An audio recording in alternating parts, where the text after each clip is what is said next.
आता इथे आपण घेतलं आहे दही आणि 2 वाटी दही आहे, त्याच्यामध्ये 2 चमचे बेसनाचं पीठ टाकणार आहे आपण आणि ते फेटून घेणार. आता हे बेसनचा आटा त्याच्यात टाकून घ्यायचा आणि इथे ही रवी आहे माझ्याकडे लाकडी, तिने मी व्यवस्थित एकत्र करून घेणार.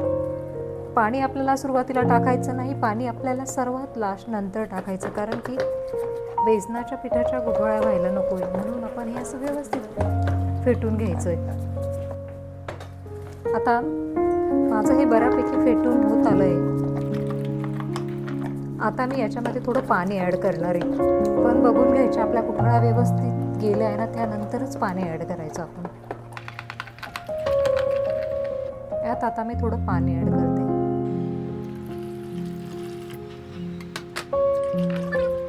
पाणी आपल्याला साधारण अर्धाचा ग्लास पाणी टाकायचं आहे. नंतर ज्यावेळेस कढी आपण टाकू त्यावेळेस परत थोडं कपभर पाणी ॲड करायचं. पाणी असं व्यवस्थित एकजीव करून घ्यायचं ह्याच्यामध्ये रवीच्या साहाय्यानेच. आता आपण कढीला फोडणी देणार आहे. चला तर मग आपण आता कढीला फोडणी. सर्वप्रथम आपण गॅस पेटवून घेऊया. कढई थोडी तापली मग त्याच्यात आपण तेल किंवा तूप टाकणार आहे. मी इथे तूप टाकते, 2 चमचे तूप. तूप थोडं गरम झालं की मग आपण त्याच्यामध्ये टाकणार आहोत जिरे.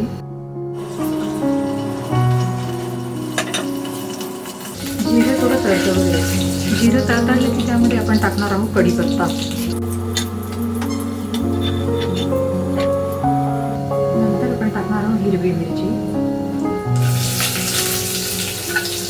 मग आपण टाकणार आहोत लसूण, बारीक कट केलेलं लसूण.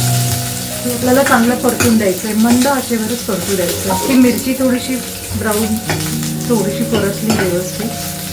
कढीपत्ता थोडा परतला आहे, आपल्याला लसूण देऊन द्यायचं नाही. नंतर आपल्याला हळदीचा कच्चेपणा काढण्यासाठी हळद तेलातच टाकायची, म्हणजे हळदीचा कच्चेपणा निघून जातो त्याने. आणि मग आपण त्याच्यात टाकणार आहोत हे फेटलेलं दही आणि बेसन आल्याचं जे मिश्रण आहे ते टाकल्यानंतर आपल्याला सतत मिक्स करत राहायचं.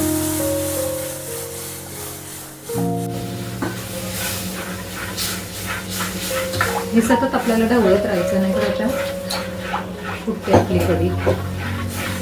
थोडं पाणी आलं.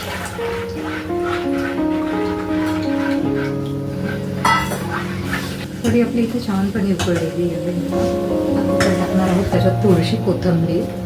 कढीचा रंग चेंज झाला आहे, म्हणजे कढी आपली चांगली झालेली आहे याचा अर्थ.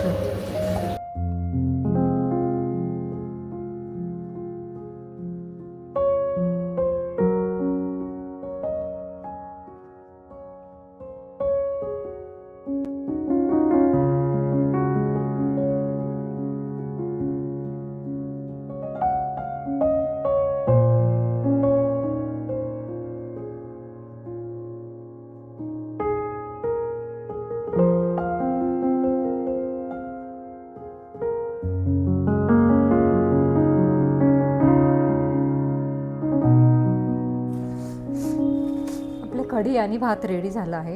आता आपण ते टेस्ट करून बघणार कसं झालं आहे.